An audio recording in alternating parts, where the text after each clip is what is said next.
Jacob and Wilhelm Grimm are famous for their fairy tales about honest and kind heroes who always do good and live happily ever after. However, they had a younger sister named Charlotte who was into some Wattpad Tumblr fan fiction nonsense and always has some pretty ridiculous takes on her brother's stories. She wonders what if Cinderella and Little Red Riding Hood weren't so nice and are full-on Jeffrey Dahmer instead of glass shoes wearing and buckets of sweets having little princesses. Or if Hansel and Gretel were from the future and are basically trapped within the promised Neverland Season 2 adaptation. Wouldn't you be curious to hear these different versions of fairy tales too? In the Cinderella variation, for absolutely no reason, their Japanese and Viscount Otawara proposed to Tsuruko, asking her to be his wife and to become Kyoko's mother. Tsuruko was worried about what Kyoko would think, but Otawara assured her that Kyoko was excited about the idea and ready to accept her as her new mother.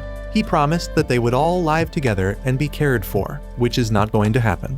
The next day, Tsuruko and her daughters arrived at the mansion. She reminded them to behave well as they entered their new home. The girls were amazed by the size of the house and quickly adjusted their behavior to match their new status as daughters of a viscount. The butler and servant welcomed them and showed them to a sitting room where they enjoyed tea. Sawako and Makiko were arguing about whose name the Otawara surname fits the best when there was a knock at the door. A beautiful girl entered, adorned with a shining hairpin and a nice kimono, holding a doll. Tsuruko asked who she was, and the girl introduced herself as Kyoko, expressing her happiness at having a new mother and stepsisters. She welcomed them warmly and introduced her doll as her friend, hoping they would become friends too. That evening, Makiko tells Sawako that she expected Kyoko to be selfish brat, but she's actually pretty tame and quite naive, which is good for them. Sawako mocks that Kyoko even called them her dear sisters. Makiko smiles, thinking it will be easy to manipulate Kyoko. Sawako asks if Makiko noticed Kyoko's gorgeous hairpin. Makiko wonders why Sawako is fixated on it, but admits the amethysts are pretty gorgeous. She suggests Kyoko will give it to Sawako if she compliments it, since that's literally how families work. Meanwhile, Kyoko listens at the door. At breakfast, the servants are shocked by the stepsister's behavior. Sawako slurps her soup like a hungry homeless dude in Walmart at 3 a.m., and Makiko struggles in 1v1 against her well-done steak. Their mother scolds them, telling them not to act uncivilized. She's surprised to see Kyoko eating with her hands. Kyoko explains she wants to be like her stepsisters and finds it fun that they're all acoustic. Kyoko takes the stepsisters to her late mother's wardrobe filled with beautiful kimonos. She apologizes that they aren't new, but the stepsisters admire them. They start fighting over a kimono until it rips. They argue over whose fault it is, calling each other names. As Sawako walks out of the bathroom, she heads through the kitchen and accidentally overhears Yoshi and another servant sharing tea with each other. Yoshi, one of the servants, calls them gooners and says they're not as good as Kyoko. Sawako wants to say something back, but Makiko stops her before things get worse. Yoshi keeps yapping, saying they're not even worthy of the madam kimonos they wear as they're all pompous and insufferable brats. The other servant tells Yoshi to stop and reveals it was actually Kyoko's idea to give them the kimonos. The stepsisters decide not to argue and just walk away. Kyoko goes back to her room, where she talks to her doll, saying how excited she is to play with her family. Her doll, which magically comes to life, listens as her master is about to do a little trolling. The next morning, the butler rushes into the kitchen, asking the servants who cleaned the girl's room, as Makiko's hairpin has gone missing. Everyone gathered to question Makiko, who explained that Kyoko gave her the hairpin as a gift because she liked it so much. Sawako complains it's not fair that she gets one, but their mother tells them to stop arguing. Makiko confesses that Kyoko told her to keep it a secret. Then, the gardener drags in Yoshi, who was found with the missing hairpin. Makiko is happy at first, but then she gets angry and Yoshi catches a direct hit, accusing her of stealing. Yoshi insists she found it in the garden and didn't know it was stolen. Their mother stops her from hitting Yoshi again and says they can't have a thief in the house. Yoshi is sent back to Mexico as a gift to the cartels. Makiko proudly wears the hairpin in her hair as she walks back to her room with Sawako, who admits she's jealous.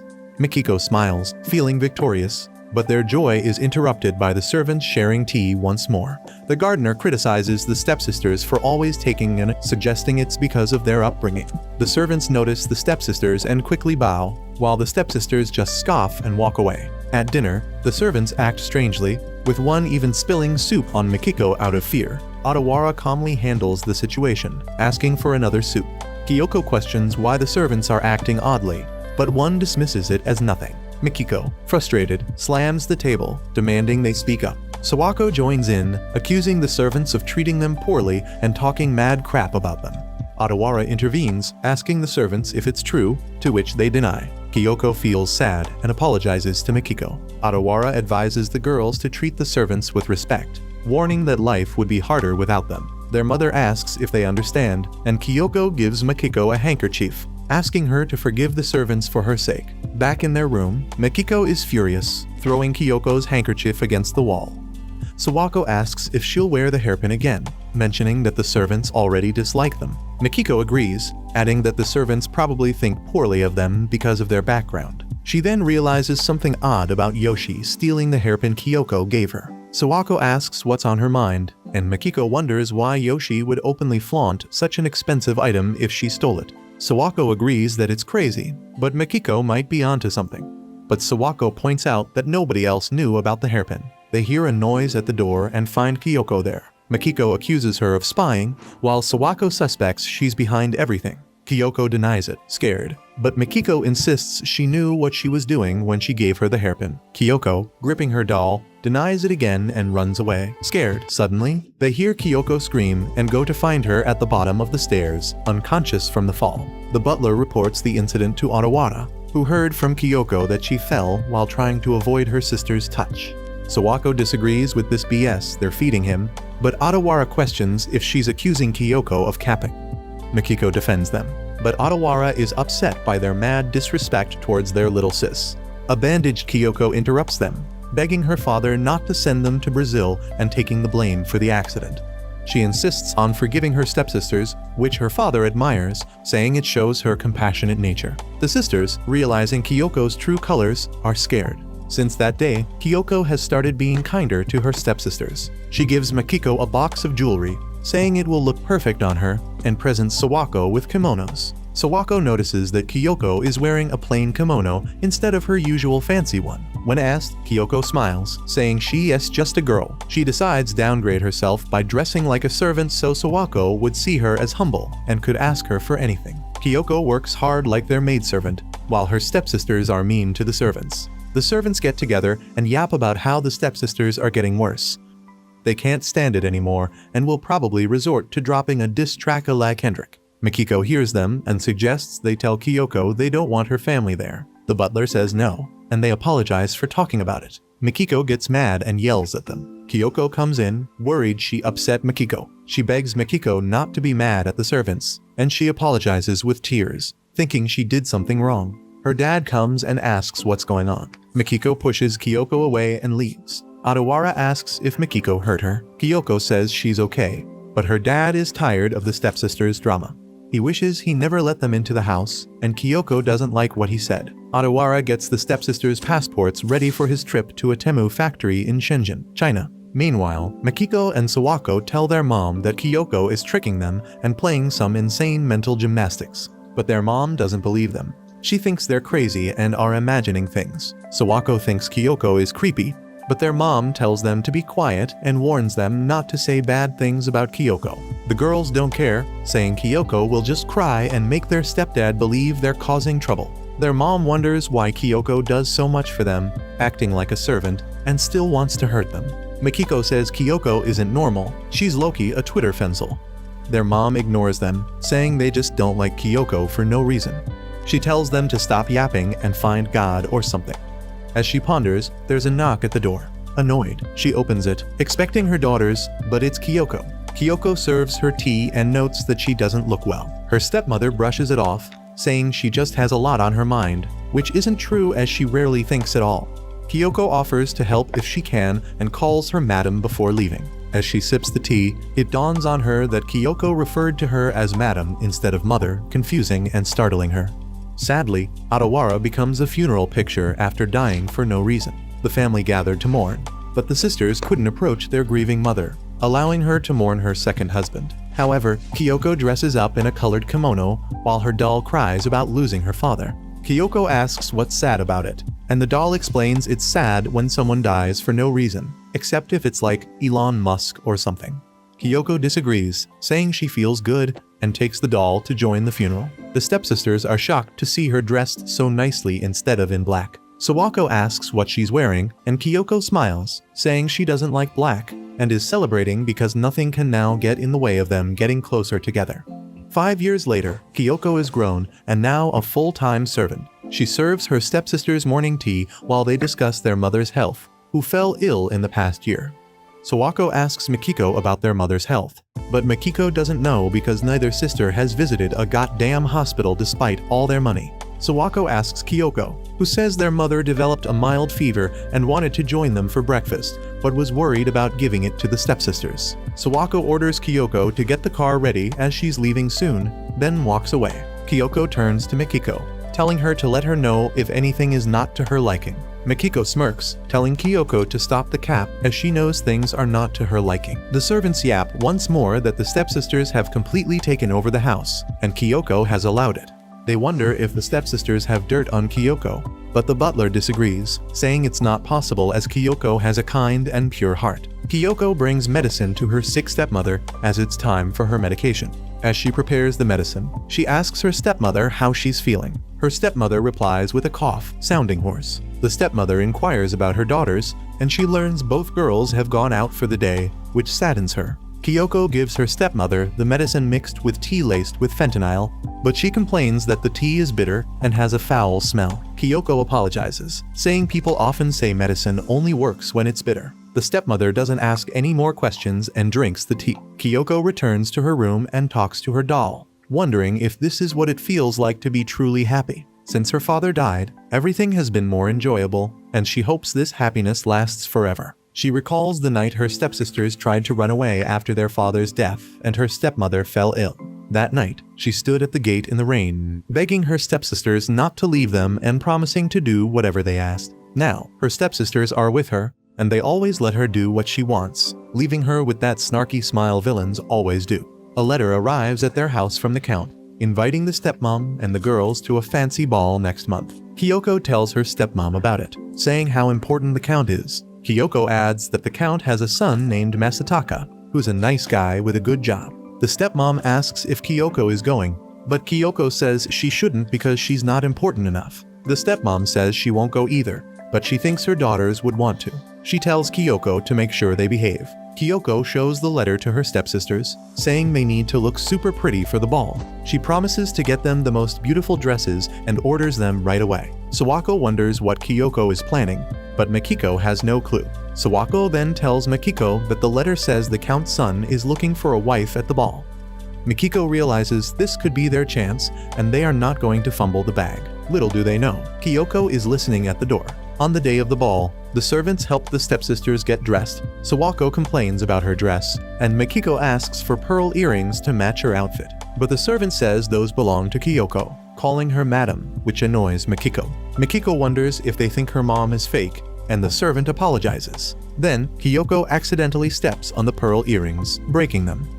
She says they're not worth much and insists her stepsisters should have the best jewelry. This calms down Mikiko, and they finish getting ready before heading to the ball in a carriage. Sawako looks at Mikiko, who assures her everything will be okay. Sawako recalls their conversation where Mikiko mentioned this ball could be their chance. Sawako understands that if the Count's heir chooses either of them as his bride, they can finally be free and escape Kyoko, possibly become a pillow princess and live somewhere in downtown New York. Both girls agree to carry out this plan. As the stepsisters enter the hall, the guests start whispering, referring to them as the Otawara stepdaughters, not his own daughters. A man accidentally bumps into Sawako, causing her earring to fall. Ignoring the laughter from the guests, she bends down to pick it up.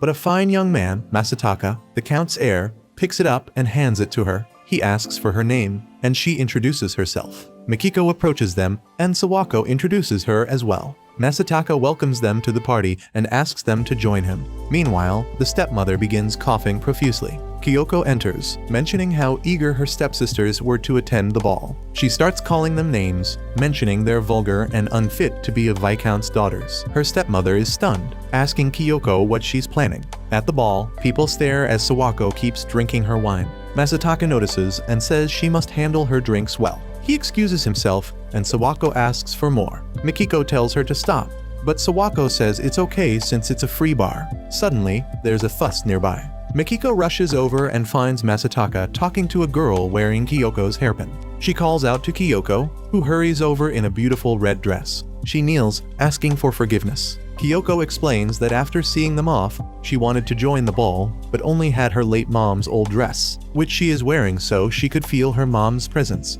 Sawako, a bit drunk, accuses Kyoko of pretending to be good while hiding her true self. She's about to hit Kyoko, but Masataka parries her blow, saying he's not Sekiro. He tells some guys to escort the sisters out. Mikiko yells at Kyoko, calling her mean names. Kyoko stands up, saying she has to go back home. But Masataka stops her, saying she's safe now. He asks her to dance, and Kyoko agrees.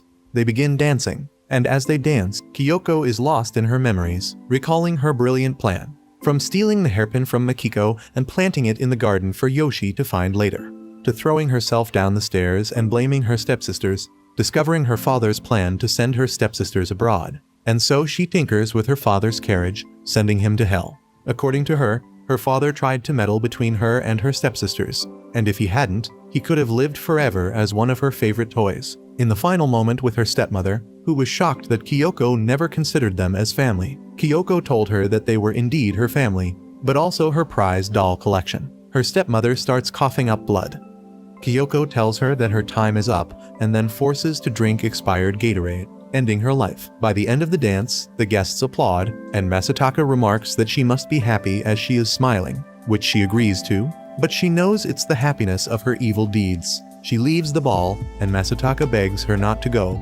He asks if he can see her again, but she says they will never meet again, and then she leaves. However, her hairpin had fallen, and Masataka saw it. Mikiko and Sawako return home to find their mom passed away, and they cry for her. Kyoko walks in wearing her servant clothes, looking innocent. Mikiko rushes at her, asking what she did to their mom and shoving her. The butler pulls Mikiko away from Kyoko. Mikiko says Kyoko kept them from seeing their mom as part of her plan. Sawako cries, apologizing to their mom for not visiting because they were scared Kyoko would hurt her. One of the servants says it's just a silly idea, but Sawako says they never questioned what was going on. The servant says their mom was sick for a long time and is finally at peace.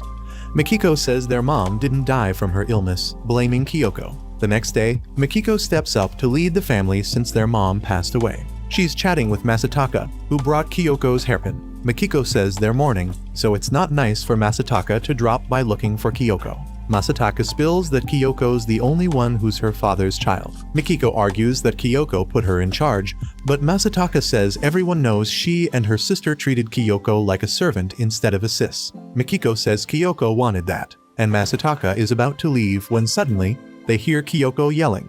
Sawako pushed her, and the servant had to stop Sawako from attacking Kyoko. Masataka rushes to help Kyoko. Ignoring Sawako, he assures Kyoko that she's safe now. He says Kyoko is leaving with him. Makiko agrees, saying she and her sister will stay in the house, but Masataka says legally, Kyoko owns everything. So Sawako and Makiko get kicked out. Sawako bangs on the gate, but Makiko tells her to stop. They both cry, happy they're finally free. Kyoko marries Masataka and moves in with him. She reflects on the absence of her stepsisters with her doll, feeling a mix of nostalgia and sadness. Because her stepsisters planned to run away using the ball, that's why they behaved rudely to the staff and were uncultured at the ball. But Kyoko says she will just have to find a new toy. In the Little Red Riding Hood variation, everyone won lives in a computer called Betty made by a company called In Progress. With this, they can look younger, be super pretty, and stay healthy forever using a special machine called iDrop. Although it didn't cure this dude's legs, he's young and pretty now. They can even live in a made-up world called the reality, which is fake, but not everyone likes this fake world. Some folks still want the real deal. And there's a group called the Wolf's Club who hunt down those who want to escape their reality. A woman goes to a night bar where the bouncer checks her ticket through her eyes before letting her in. Inside, she enjoys the show and orders champagne from a holographic menu. A man named Gray approaches her and offers to buy her a drink, and they chat, impressed by each other's appearance. He suggests they try something special in the back of the bar, and she follows. They use eyedrops to transport them to a hotel hallway, but when they enter a room, Gray's demeanor changes, turning him into a full-on Patrick Bateman. He becomes aggressive and chains her to the bed, turning the encounter into a nightmare. He then reveals the true state of the room, taking away all the fancy stuff and her dress too. He explains that in the reality, it's hard to tell what's real and what's not. It's like everything's mixed up, and trying to figure it out is pointless and sad. He undoes her virtual skin, showing her true human form. She starts squirming and keeps struggling. He kisses her, then bites off her bottom lip. She cries out in pain, but he enjoys it, saying that he loves torturing minorities for no reason. She begs for help, but he says no one will hear her. He bites off her ear, causing her to scream even more. He reveals the room's true state, an old, run-down room with an iron bed. She cries silently, losing hope. Gray keeps stabbing her multiple times. Then he uses his knife to take out her heart, ending it all. He enjoys the smell of blood on his hands, and the night bar's virtual skin disappears, revealing an empty space. Gray, a member of the wolf community, returns home to shower off the blood stains from his body. He's a psychopath who thinks he's a Sigma male and enjoys the smell and warmth of blood, continuing his killing spree with sadistic pleasure as blood splatters on him. Afterward, he washes off the blood, eats, and repeats the cycle, finding his next victim each time. However, he feels a sense of sadness when it's all over.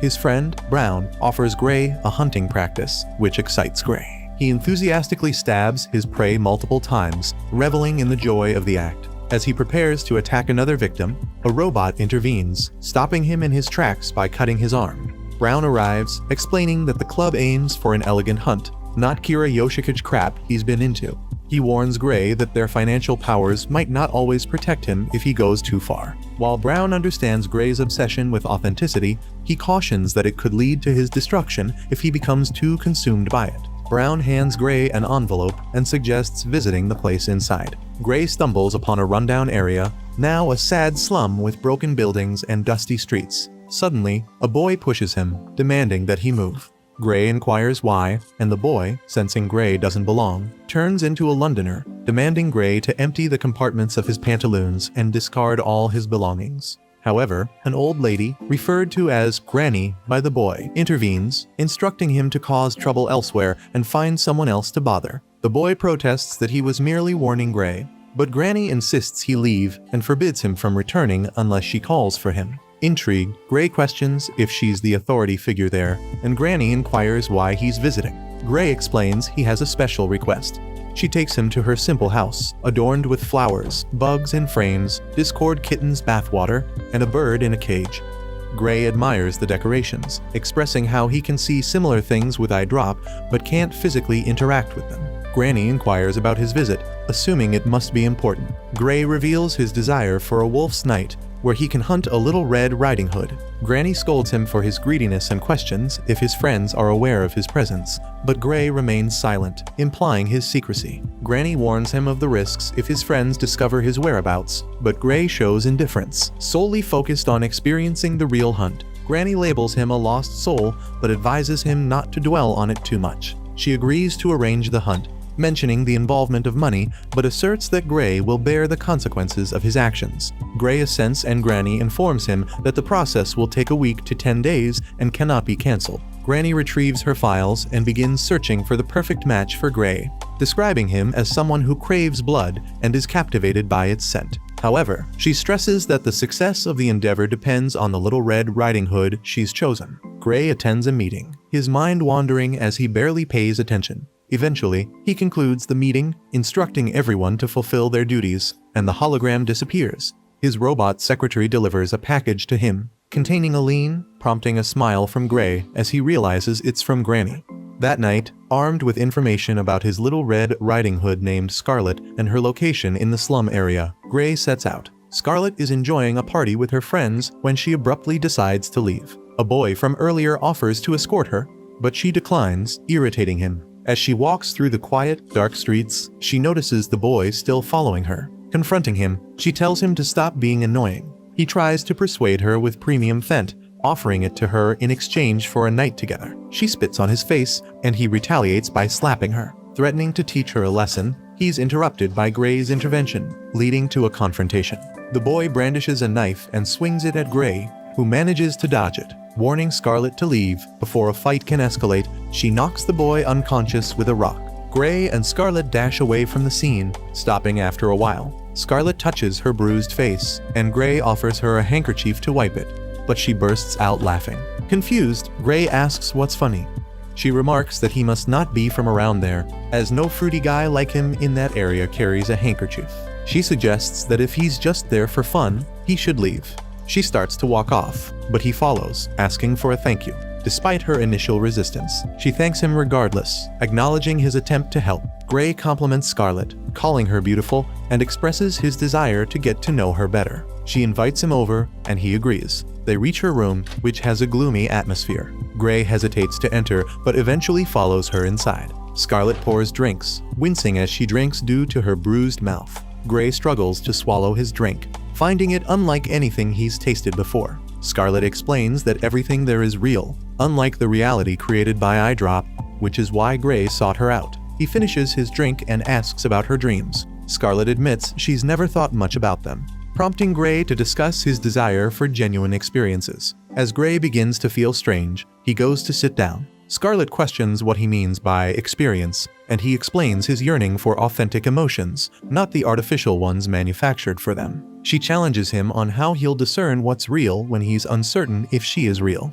Despite his doubts, Gray insists he believes she's genuine. She kisses him, affirming his reality, but as he reaches for his eye drop, it falls to the floor. Gray realizes he's been deceived and demands to know who she truly is. Scarlet reveals her name to him. Gray, feeling overwhelmed, comments on how she smells like him before passing out as she smashes his eye drop. Gray wakes up to find Scarlet's freaky ass on top of him in a surgical room, strapped to a bed and feeling confused. He looks around, realizing he's cooked, and begins to panic because Scarlet turns out to be a femcel, and he knows and is going to get pegged. Scarlet forcefully pours a whole bottle of laced petroleum jelly down his throat, causing him to choke and spit some out. She shushes him, wiping the excess off his face, and comments on his strong jaw before swiftly cutting it on both sides with a scalpel, eliciting screams of pain and tears from Gray. She then punches him and moves to his hands, ignoring his pleas to stop. With the scalpel, she removes one of his nails, causing him intense agony. Before turning to his eyes, Gray tries to negotiate, offering her money, but she refuses, using the scalpel to blind him as he writhes in pain. She questions if he can now verify the true nature of the world, revealing that he was lured into her territory from the moment he met Granny, the lone gray wolf wandering into someone else's domain. Gray realizes he fell into her trap when he thought he had her alone after the party. Scarlet explains that his mistake was underestimating her and assuming only wolves did the hunting. She cuts off his shirt, lecturing him on proper prey identification, comparing him to a wolf who stalks its prey but ends up trapped and filled with rocks in a well. Gray's eyes betray excitement before he passes away. With the hunt completed, Granny receives a call from Brown, inquiring about the outcome. She brushes him off, stating she isn't obligated to inform him since the request wasn't from the club. Granny suggests he find a new member and bids him farewell before hanging up. Granny feeds her bird, recounting how she's witnessed countless hunts end in the death of either the wolf or the Little Red Riding Hood. There's a knock at the door, and it's Scarlet. Scarlet admits she's also there for a hunt, craving the thrill regardless of whose blood it is. Granny approves of her decision, noting that once the bloodlust takes hold, there's no satisfying it. Scarlet smiles eerily at this revelation, signaling all the virgin losers within a 20-kilometer radius are cooked. In the Hansel and Gretel variation, they're basically in the promised Neverland 2 setting, as every day they follow the same routine. Their mama and papa wake them up.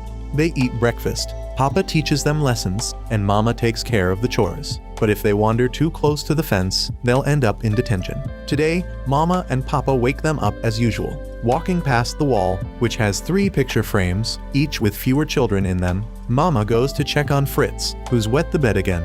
Gretel wakes up Hansel, and Papa tells them it's time for breakfast in the cafeteria, to which they all respond together. In the cafeteria, they appreciate the food before eating. Renate talks about Fritz's fear of the dark story, almost spilling her tea, but Mama catches it just in time, warning her to not gossip and be more careful at the table. Hansel quietly observes the exchange. During their lesson, a girl realizes a page is missing from her book. Papa instructs her to share with her partner for the class. He then notices Ulrich hiding a broken watch, but sees he's trying to fix it. Papa advises him to put it away, but notices his progress. He starts teaching about nuclear fission, with Hansel paying attention while Gretel dozes off. Outside for a ball game, Mama assures them she'll retrieve any balls that go over the fence. When one does, Mama goes to get it, and the kids argue about whether the boy is out. Mama returns, settling the dispute and scolding the girl for her tone. Hansel and Gretel stay on the sidelines, not joining in. At night, while others sleep,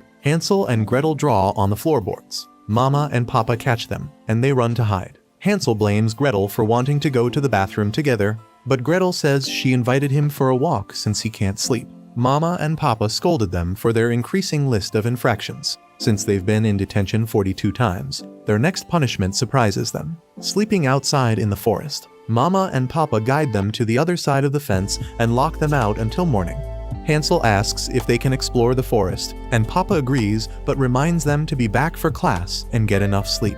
Hansel worries about sleeping outside, and Papa tells him to use what he's learned in class. Hansel is so scared, but Gretel encourages him to go, dragging him along with her. As they venture on, Hansel suggests turning back, fearing they'll get lost and be late. Gretel jokes about being afraid of Mama and Papa. They stumble upon a building, surprising them both. When they enter the old building, they are amazed at how different it is on the inside, and also it has a table filled with sweets. Gretel dives into the sweets, convincing Hansel to join her. They wonder why such a place is in the forest, when they're surprised to see an old lady sitting in a chair asking if they like the sweets. Hansel quickly apologizes for entering without permission, and the old lady praises his politeness. Gretel asks if they can stay, and the old lady agrees, saying they can stay as long as they like since Mama and Papa kicked them out. Hansel suggests just for the night, and the old lady offers to serve them dinner, even though they've already eaten. While waiting, Hansel wonders if it's strange they broke into her house, and she's fine with it. Gretel thinks she's just nice, but Hansel disagrees. When the old lady returns, Hansel gets scared and denies saying anything. She serves them hot cocoa, and after Gretel says it's good, Hansel tastes it and agrees. The old lady mentions there's more to know about the world than textbooks. Gretel defends that they know some things and lists their chemistry topics, with Hansel adding their physics formulas. The old woman says knowing about the ends of the world is more important. Hansel argues that the world is a sphere, but she insists their world has ended, and he should believe her. He still thinks she's lying, and she challenges him to find out by going over the fence when they play ball next time. She tosses a candy to them, and when they're about to ask what it is, she disappears. Walking back to the fence, Gretel wonders if it was all a dream, but Hansel says two people can't dream the same thing. Gretel asks if he'll listen to the old lady, and he agrees. She suggests they keep it a secret for now, stretching out her arms for him to give her the candy as a promise. They concluded it's best to avoid the detention room, because if they're there, they can't play ball with the others which they need to carry out their mission. Hansel and Gretel avoid detention, waiting patiently for their chance to play ball. When the ball finally goes over the fence, Hansel remembers the old lady's words about testing if there truly are ends in the world. Gretel urges him to go, and without hesitation, he jumps over the fence to chase after the ball, ignoring Mama's warning. The ball hits something and rolls back. He realizes there's an invisible barrier, signifying the end of the world. He considers touching it, but stops when Mama calls him back, apologizing and not arguing when she mentions reporting to Papa. She asks if he saw anything, and he pretends he didn't. Gretel goes with Hansel to the forest to comfort him, even though she did nothing wrong. They meet the old woman who gives them cake. Hansel talks to her about his discovery of the end of the world, and she encourages him to seek out more truths. She gives him a glass of candies as guideposts and then disappears. Hansel goes about his regular routine, but while eating at the cafeteria, he realizes Fritz is missing and tells Gretel. She suggests he might be in detention, but Hansel thinks he's too young. He questions some boys about Fritz, who assume he's in detention for bedwetting. Hansel challenges them on how detention can fix bedwetting, and they become uneasy. He asks why they aren't concerned, especially now that it's proven Fritz is missing. The boys mention other missing children, including Ulrich, who was always playing with watches. They speculate the missing children were punished for disobeying Mama and Papa and sent to the forest, but got lost. Hansel disagrees. Papa interrupts, telling them to head to class. While the other boys go in, Gretel and Hansel continue their search, noticing the unusual things the old lady mentioned. Back in their room, Hansel finally notices the pictures on the wall with the decreasing number of children. He wonders why he never noticed before, and Gretel says he did but didn't care. Hansel is confused about why he suddenly cares about the missing children. Gretel speculates that the missing children were sent to the forest too, but got lost. Hansel disagrees, saying they could have slept by the fence, and there's only one road, so they couldn't have gotten lost. Gretel acknowledges it'll be hard to know where the missing children went, but Hansel thinks he might know a way. That night, he sneaks out of bed, but Gretel is already waiting for him outside, anticipating his move. They walk to the end of the world, and he brings out the candies, remembering the old lady said they would be their guideposts. Gretel asks if he knows how to use them, but Hansel admits he doesn't. He decides to raise it in the air, and suddenly, a pothole opens up. He shields Gretel as the pothole widens and swallows them. When they open their eyes, they find themselves in a hallway. Gretel asks where they are, and Hansel isn't sure, suggesting they could be at the end of the world or beyond it. They start walking, and Gretel asks if he really wants to go. He reassures her and offers his hand, which she takes. As they walk, Gretel comments on how it's strange that she's leading the way and holding his hand. While he complains, Hansel says it's okay to switch roles once in a while. They reach a door, and Hansel raises the candies. One disappears as the door opens, revealing a room with different chambers. Hansel tells them to keep moving, and they reach another door, which he opens with the candies. Inside, they find a space lined with huge escape pods, but they don't know what they are. They enter the next room, which looks like a conference room. Hansel picks up a book, and suddenly, the room lights up, revealing all the missing children's IDs. They hear footsteps approaching and quickly hide under a table. Mama enters the room, looks around, and asks them to come out. Hansel accidentally rattles the candies, giving away their hiding spot. They make a run for it, using the candies to open a door, and Hansel urges Gretel to keep running. Mama chases after them, and as they reach another door, Hansel uses the candies to open it. But before they can reach it, Mama uses her eyes to cause the door to begin shutting. They keep running, and Gretel makes it through, but Hansel will be stuck in the narrow space. Mama calculates and realizes he will get hurt, so she helps push him through, getting slammed by the door herself. As she struggles to get out, her skin peels off, revealing she's a robot. She asks if he's okay, and he affirms as she urges him to go. He takes Gretel's hand, and they walk away, finding themselves in a hallway with a window showing space, surprising them.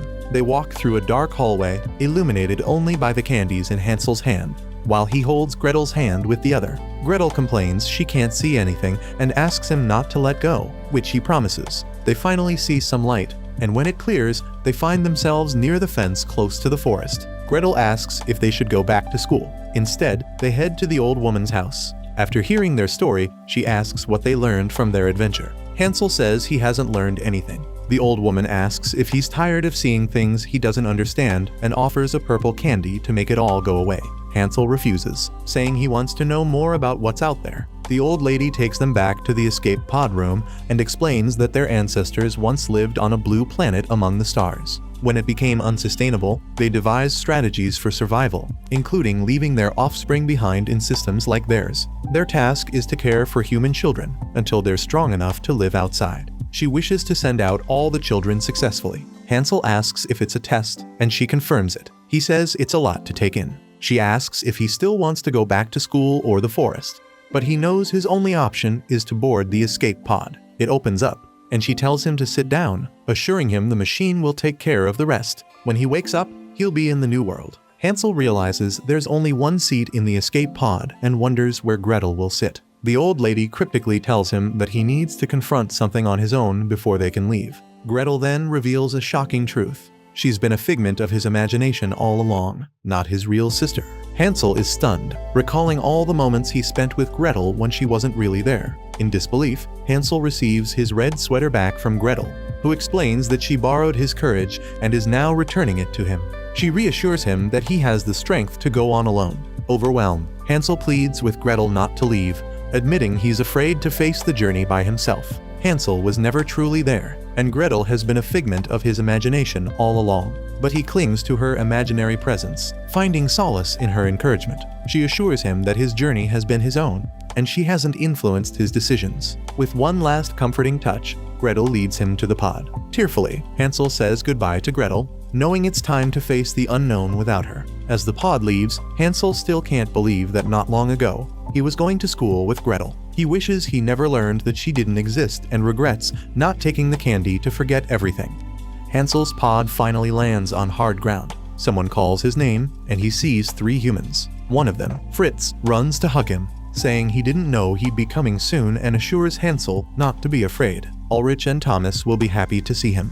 They invite him to the base camp to rest before any further explanations. Hansel takes one last look at his pod, saying his thanks and final goodbye to Gretel as he starts his new life. In the elves and the shoemaker variations, N leaves in the peaceful countryside, but he struggles to write his book in his small apartment. Frustration builds as the words won't come, and he lashes out at the noisy women outside. They gossip about him always staying indoors, making it harder for him to concentrate. The ladies stop the landlord, who is passing by, to ask why N never goes out. The landlord explains that many writers prefer to stay secluded while working. They are surprised to learn N is an author, and they inquire about his books. Before they can learn more, N steps out of his room, causing the gossip to end. He greets the landlord and then walks away as the women scramble away. N reminisces about his past glory days when he was celebrated as a literary prodigy. However, he now grapples with loneliness and financial struggles, with people worrying about his well-being. He tries to reach his editor, H, by phone with his last penny,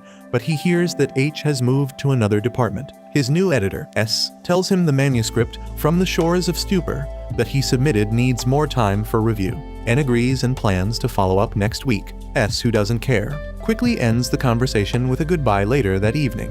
While wandering, N reflects on the trajectory of his life and stops at a bar for a drink. Despite his conviction that his manuscript is superior to his previous bestseller, he faces rejection and feels misunderstood. Refusing to compromise his artistic integrity, N rejects the idea of conforming to popular genres like romance. At the bar, a drunk man tries to cheer N up, but their interaction turns sour when N fails to express gratitude properly. An argument ensues, resulting in the drunk man falling over and N being kicked out by the bar owner, who warns him not to return. N goes to a park, sits on a bench, and drinks a can of beer, thinking about his encounter with the drunk man. He laughs at the irony of calling himself a different species from the drunkard, but N feels inferior because he hasn't accomplished anything lately. He tears up his manuscript and lets the wind carry it away. But he suddenly hears a girl reading his manuscript. Concerned for her, he asks why she's out so late, but she just says she's supposed to be bad. He suggests she go to the police station if she's lost, but she smiles and asks if he'll take her there. She starts analyzing his manuscript, saying it's blurry, messy, and misdirection, asking him if he wants to focus on the protagonist's pain or the setting of the story, which she can't figure out from his writing. She says his skills are lacking regardless. Here's the corrected version of your paragraphs. N gets really mad and demands the girl give back his script, but she continues criticizing him, saying he's bragging about his work and his characters aren't deep. She adds that he used to be great when he was young, but now he's just old and uninspired. He asks how she knows all this about him and why she's out so late, but she calls him mediocre and says he should expand on his use of fancy words in his writings, though she says his work is boring anyway. He tells her to leave, but she keeps pushing, saying he lacks skills. He stands up, feeling unsteady, and warns her to stop being rude or he'll teach her a lesson. She laughs and gives him back his script, hoping he understands the message, and then disappears in the twinkle of an eye. The next morning, he wakes up feeling sick and rushes to the bathroom to throw up. When he comes back, he sees papers everywhere. As he picks them up, he notices a manuscript on the table titled Self-Introduction, written in his handwriting. It's a weird story he doesn't remember writing. He doesn't understand the story, but he decides to submit it anyway, hoping the editor will either reject it and owe him a favor or publish it out of charity. Days pass, and N's editor, S, visits him at his place, inviting him to lunch to discuss a script. S tells him how much he loved a short novel called Self-Introduction, and wants to publish it in their next issue because he's sure it'll create a buzz. N is surprised but agrees, asking to be paid in advance. This assures him it's no problem and will arrange it with the company. N is clueless about how much his life is about to change, but at the moment, he just feels disconnected from society, living in a bubble of unreality. The short story becomes a hit, and the magazine orders a reprint before it even goes on sale, a milestone for the magazine. Soon after, another editor named B approaches him, asking him to write for their magazine, ignoring S, who was already talking with Mr. N. N asks why, and she says she can spot talent and was moved by self-introduction. She wants more regardless of his pay. Her company can afford it. N decides not to get involved and returns to his room, happy to have been paid well. For the remaining days, editors line up at his door, wanting to work with him. This newfound attention makes him happy, even though he doesn't remember writing the novel. He tries to write again, but hits a dead end. He wonders what's so special about self-introduction and thinks people just lack reading comprehension, believing it's all about gossip that sells books. N writes a manuscript and presents it to S, who turns it down, saying it's not like N's usual work. N gets furious, feeling like S is calling him crazy. S apologizes, suggesting that pressure might have affected N's writing. He even speculates that maybe one of N's students wrote it because it lacks talent. This angers N even more, and he decides to take the manuscript back, saying he'll give it to another literary magazine. This doesn't stop him, saying they won't need it. N gives it to B, but she refuses, saying they only publish long stories. N thinks it's a ridiculous excuse and asks her to be honest about why she's rejecting it. B says it feels like listening to a dream without a punchline, which shocks N. In anger, N calls up S, claiming he didn't write self-introduction, and it's a plagiarized work. S tries to calm him down, suggesting he might have been drinking. N returns to the park, fuming, declaring he'll never write again and blaming the little girl for his troubles. The next morning, with the landlord's help, S rushes into N's room, worried he might have hurt himself. But N is fine and wakes up to their noise. S breathes a sigh of relief, saying N was unreachable after their conversation the night before. However, his eyes land on a manuscript titled The Elves and the Shoemakers on the table. S picks it up, glances through it, and is amazed by the story. He smiles victoriously, declaring it's an amazing work and predicts it will be massive. He praises N's passion and the timeless quality of the piece, asking N to join him in meeting the editor-in-chief. They meet the editor-in-chief at a fancy restaurant, who trusts S's words and promises that the work will become a masterpiece. N isn't as excited, telling them to do what they want with the manuscript because he doesn't care. The editor-in-chief interprets it as N being an author who doesn't chase money or power but simply loves writing. N is confused because no one liked his script before. Yet now there's another script in his handwriting that the editor likes. He asks to see the manuscript again. He reads through the manuscript, feeling both foreign and familiar at the same time. It's his writing, yet he doesn't feel responsible for it. S asks how he feels about the script, and N says it's truly beautiful, which S agrees with. N keeps saying it's beautiful, but he starts shedding tears, not because it's beautiful, but because it's not him writing it. The book becomes a bestseller, and N becomes popular. He starts living a lavish life, releasing another best-selling book. He becomes super rich and changes editors from S to editor B. She tells him their president is pleased to meet him and they'll promote his next books. She asks if he's resting well, as he's released 5 novels so far. He tells her he's fine and relaxes, thinking all is well. As he arrives at his destination in a taxi, he steps out and begins walking aimlessly, drunk. He's happy, but then something clicks, making him wonder if he's become arrogant or the same person. He opens his eyes and sees he's back at his former apartment, scared. He rushes to the window and sees his silhouette writing. He's terrified and starts running back to the park where it all began, the park.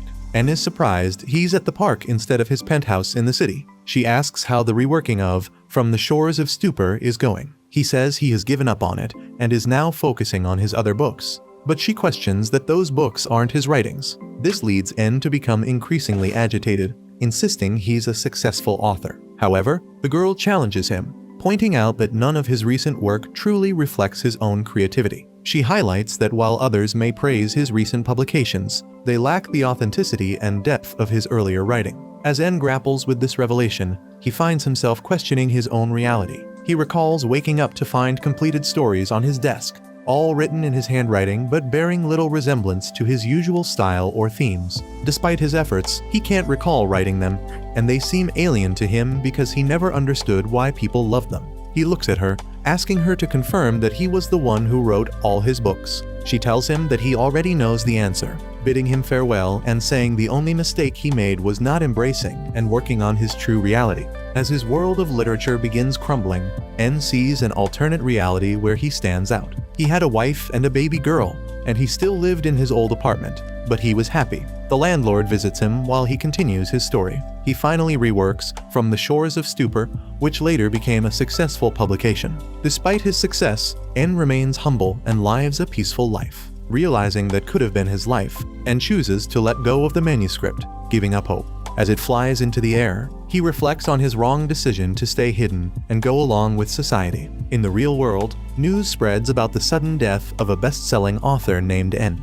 The town musicians of Bremen Variations goes around in a deserted countryside. The sheriffs gather to chat about the trouble caused by the Wade brothers. They figure their chaos keeps them busy. Suddenly, Sheriff Dog marches up, accusing them of bribing to settle gang activities. A caught accomplice spilled the beans. She's disappointed, expecting better from them. The bust costs a lot, and Dog's captain scolds her for not thinking about the consequences before acting. He says her style of justice isn't helpful if it hurts others. He tells her to drop her badge and gun, relieving her of duty. She obeys without arguing. Starting her own journey, she's earned the nickname Mad Dog among criminals, but she didn't realize her methods pushed away those she once worked with. Along the way, she's joined by companions, Donkey, a strong woman rejected by the men in her metalworking field, and Cat, kicked out of her brothel for bad judgment. What bonds them is their shared rejection by society. Dog and her companion reach the town of Bremen. Dog senses the lookout and goes to question her about being alone on the outskirts of town.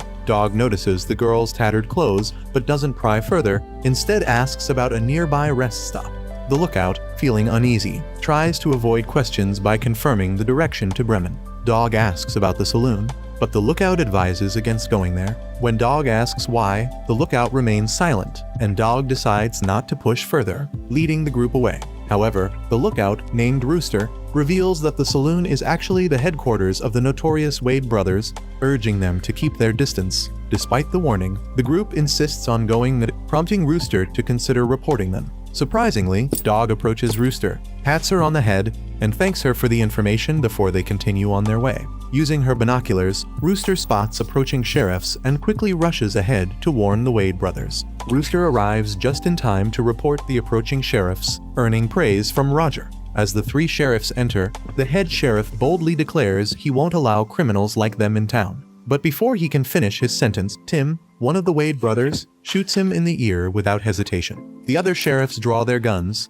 but they're outnumbered as Wade's men point guns at them. Roger uses this as a warning to them not to mess with the Wade brothers. Eventually, the sheriffs are allowed to leave, sending a message to the town that they can't handle the Wade brothers. The girls arrive at the saloon, attracting stares from everyone. They head to the bar to sit down. Roger approaches and asks who they are. Rooster identifies them as the ones she reported earlier. Dog orders a drink and food, fulfilling Cat's request. Roger inquires about their business with the Wade brothers, but Dog asks who they are. She asks for food, but the barkeeper informs them it's out, as it was already served to the Wade brothers.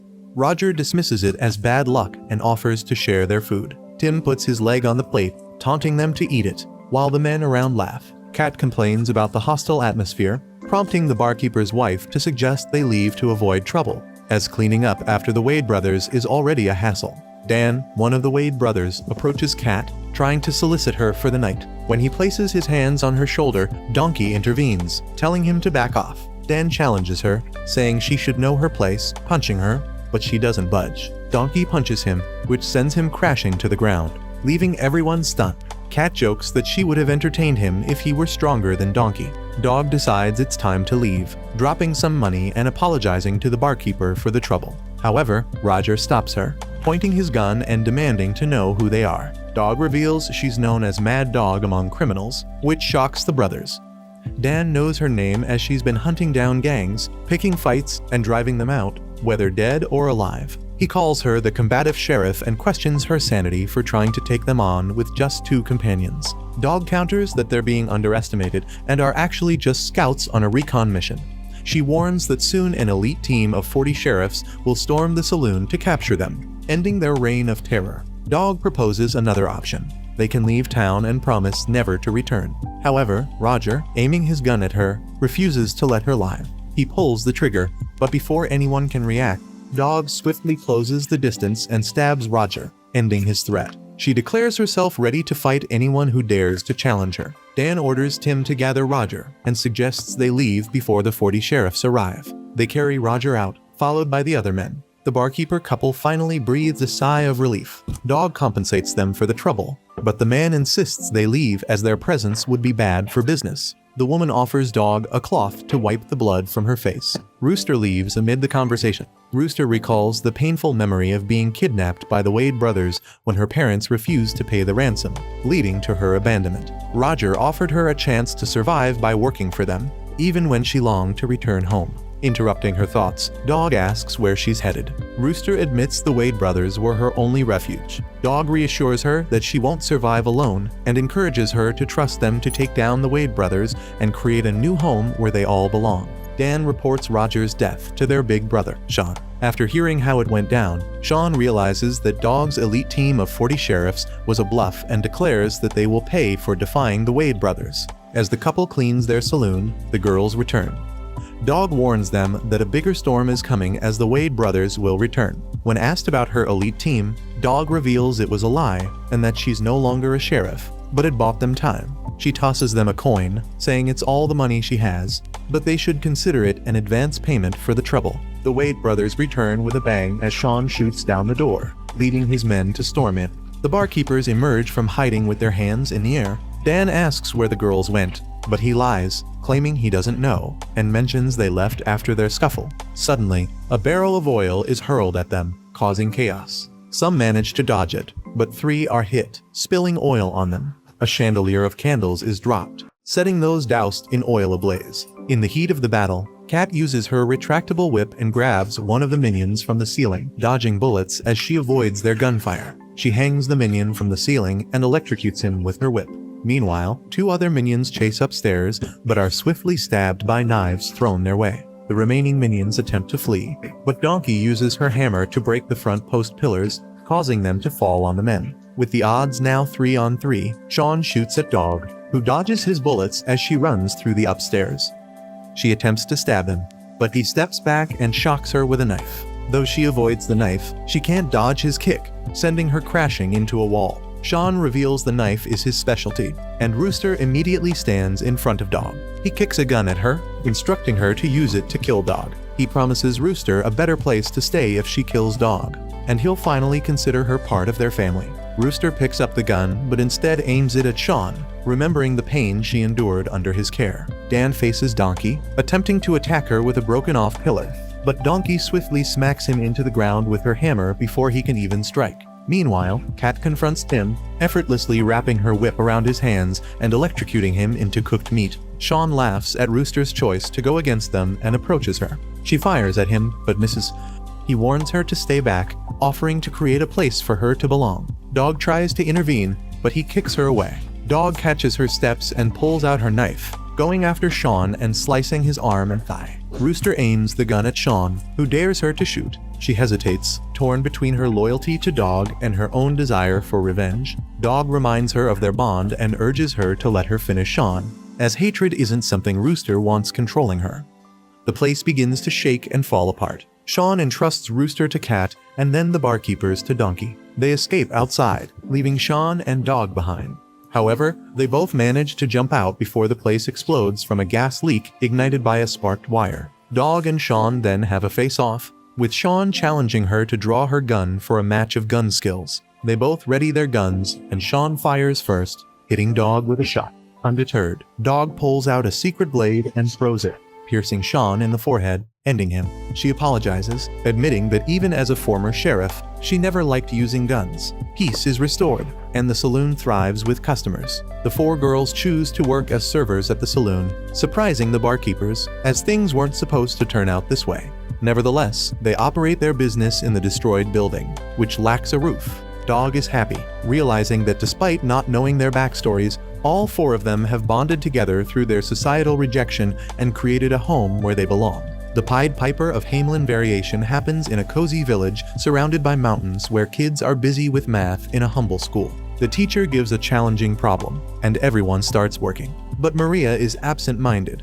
The teacher calls her attention, asking for the answer, which she gives correctly. He tells Maria she's bright, but worries she daydreams too much. He tells her there's a special lesson for her after school to help her graduate next month since she'll leave school at 17. Maria says that will make her go home late, and she doesn't want to upset Grand Code, her grandma. The teacher assures her Grand Code will understand, but Maria decides to go home that day but promises to stay for the special lesson another time. That evening, the teacher sits in his house, penning his thoughts in his diary. He writes about Maria, praising her intelligence but worrying that she's too disconnected from society and immature. He starts fantasizing about how she will be married soon to a man in the village, and he wants that person to be him. When he realizes he's crossed a line, he hastily tears up the paper. At dinner, Grand Code asks Maria what she learned that day. Maria tells her family she learned math at the teacher's house. When Grand Code asks how it was, Maria says it was another boring lecture. She complains about being bored in school and asks how much longer she has to endure it. Grand Code reminds Maria that it's a privilege for her to stay in school until she's 17. Maria protests, tired of the old classroom and the same lessons every day. Grand Code then suggests inviting Lucas for dinner at the end of the month, surprising Maria's parents. Her mother, Malta, thinks Maria is too young for marriage and should wait a few more years. But Grand Code thinks Maria is ready since she already knows reading, writing, and math. Maria's mother is still worried and asks Maria to think about whether she's ready. But Maria isn't bothered. She says she doesn't really know what it means to be prepared. But being betrothed means she'll become a bride who will be cherished by her husband and his family. Grand Code mentions that Lucas is strong and can help take care of their 20 sheep.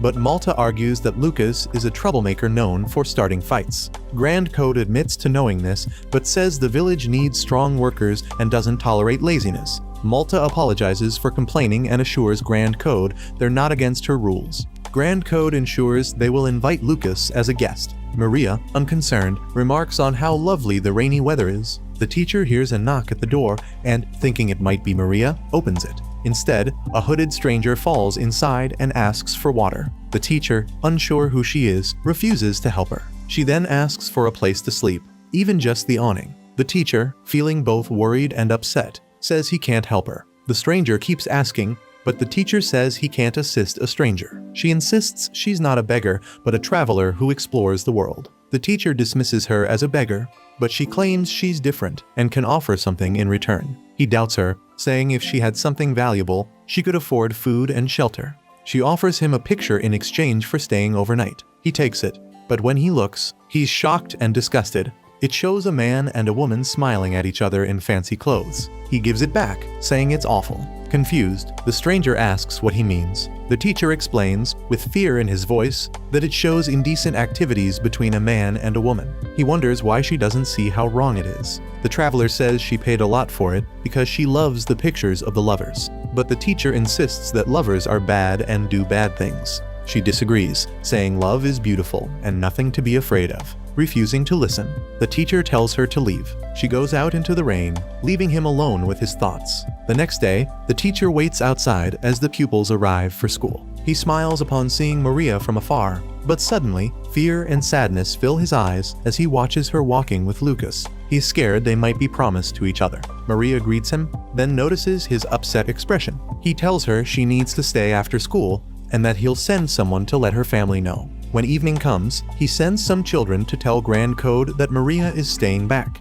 The teacher asks Maria if she knows about a dinner party. She says she does. It's when two families eat together. He explains it's usually not allowed, as the Grand Code has forbidden it. Maria knows this and says it's to see if Lucas is fit to be her husband. The teacher disagrees, saying she's too young, but Maria insists she's not. She plans to succeed in Grand Code one day, like her, and she married young too. The teacher agrees times have changed since the Grand Code's rules. Maria disagrees, saying things have always been the same, and she wants to live like Grand Code. He thinks her goal is noble, but marriage is serious, and she needs to understand more about the world. Maria asks what he means. He trusts she's mature and shows her a picture. Opening a drawer, he presents Maria with a picture of lovers. She's mesmerized as she looks at it. He explains it's forbidden, but it's part of the world's truth. Maria thanks him for showing her such a beautiful thing, and he says it's because he trusts her. He hesitates to touch her hair, but stops himself. Maria returns home feeling happy about her newfound feelings. She meets Grand Code, who asks about her lesson and if she informed the teacher about leaving school. Maria confirms and explains that the teacher insisted she needs to stay to improve her spelling, emphasizing its importance for her future role as village chief. Grand Code disagrees, stating that all she needs to know are names. Despite this, Maria appreciates her teacher's kindness. Grand Code remarks that kindness won't help their fields grow, but Maria just laughs as she enters their home. The teacher feels horrible for showing Maria the picture. Angry at himself, he wants to throw the picture in the fire, but stops himself. During dinner, Lucas's family joins Maria's. Lucas brags about defeating a villager, claiming he's reliable. Grand Code trusts Lucas to handle any troublemakers, which he confirms. Lucas's father assures Maria she'll be safe with Lucas. Maria listens quietly as Grand Code praises her as the village treasure and expects them to cherish her. Grand Code mentions Maria will be her successor. a role Malta would have had if she were smarter. Lucas promises to take care of Maria, but Grand Code shocks Lucas's family when she suggests Maria manage her dowry. Lucas is furious, believing women shouldn't control money. Maria, on the other hand, entertains Lucas's younger brother with a trick. His family declines Grand Code's offer, but Grand Code explains Maria's assets would vanish quickly if they managed them.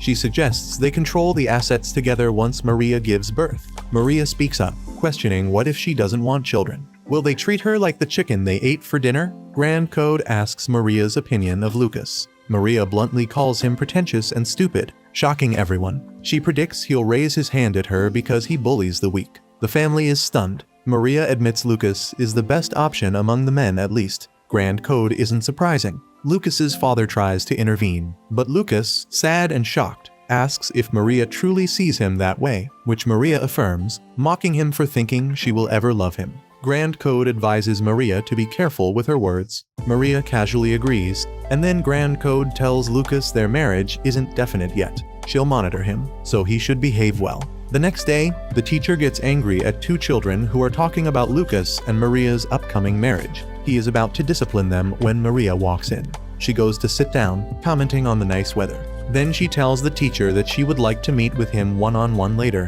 asking if she can stay behind. This eases his anger, and he tells the children to go sit down. After school, Maria mentions that Grand Code thinks she should speak more politely and less bluntly, but she dislikes beating around the bush as it's pointless. She then requests to see the picture again. The teacher hesitates but agrees after she says it will make her happy. As she looks at the picture, she admires its beauty and asks to take it with her, promising to hide it well. The teacher refuses, fearing Grand Code's reaction. Maria says she won't mention his name even if Grand Code finds out.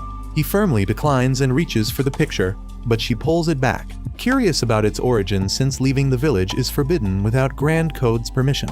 She looks at him expectantly. The teacher offers to confess if she agrees to marry him, fearful of her response. She smiles, stating she'll marry whoever Grand Code chooses, him or Lucas. He realizes Grand Code already prefers Lucas. Maria agrees but proposes that if he reveals the picture's origin, she might persuade Grand Code. He explains a traveler gave it to him, which Maria believes aligns with Grand Code's mention of a figure on the mountains. The teacher defensively clarifies that's all he knows, and the traveler offers it as payment. Maria eagerly wants to meet the traveler and insists on it. She suggests he arrange it, promising to marry him afterward. He agrees but wants her word. Maria promises to marry him once she meets the traveler. He takes the picture as a symbol of her commitment. Maria leaves, smiling. The teacher heads to his basement, where he's kept the traveler chained up. He gives her water, hoping she won't die, but she reminds him he once tried to kill her. He demands payment for the night, and she hands him a flute, all she has left besides herself. He gets angry, thinking it's just a stick, and kicks her. She laughs, explaining it's a flute that can heal sad hearts with its music.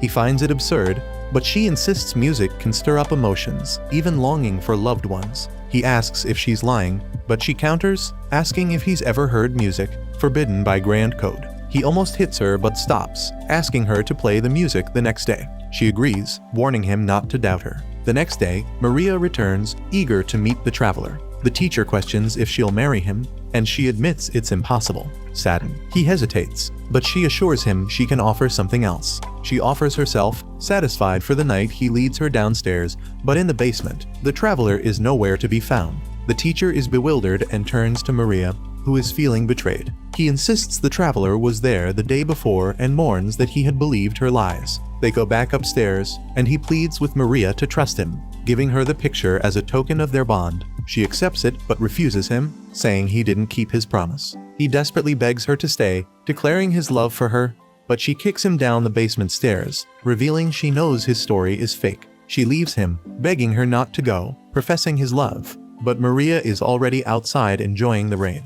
Grand Code punishes Maria by locking her up. Despite her mother's defense, Grand Code justifies her harshness, saying kindness won't help the village prosper. She says Maria has disgraced her, so she decides to sell Maria to the highest bidder, citing her beauty as a valuable asset. Maria's mother cries at the cruelty. Maria, locked in her room, hears the enchanting melody of the flute, drawing her in like the captivating picture had done before. Grand Code hears it too and investigates, thinking it's coming from the mountains. She prepares to search with 10 villagers, suspecting it's related to the lurking figure Paul mentioned. Meanwhile, the teacher rushes to Maria's house to confess to Grand Code. He blames himself for bringing the traveler to the village. As they rush to Maria's room, they find she's escaped through the window. Maria follows the music, feeling transported to a new world. At the peak, she finds the traveler playing the flute, and eagerly she asks for more. The villagers march towards the mountain peak, while Maria shares her realization with the traveler. She understands why the Grand Code forbade music and other joyful things. It's to maintain control and prevent people from being stirred by emotions that could disrupt the established order. Maria says she wants to see the world, despite the traveler's warning about the presence of both good and bad in the world. Maria expresses her eagerness to experience it all, and the traveler reveals her cloak, which shows the world. Intrigued by the traveler's cloak, Maria walks towards it. Meanwhile, the teacher desperately climbs the peak, urging Maria to return. Ignoring his pleas, Maria keeps moving forward. The teacher yells at the traveler to stop Maria, but the traveler explains that Maria is acting of her own accord. The teacher begs her to come back to him, but to no avail. Maria enters the new space revealed by the traveler. She sees the different part of the world before she's engulfed and finds herself in a foggy area. She notices the traveler's cloak on the ground, picks it up, and puts it on.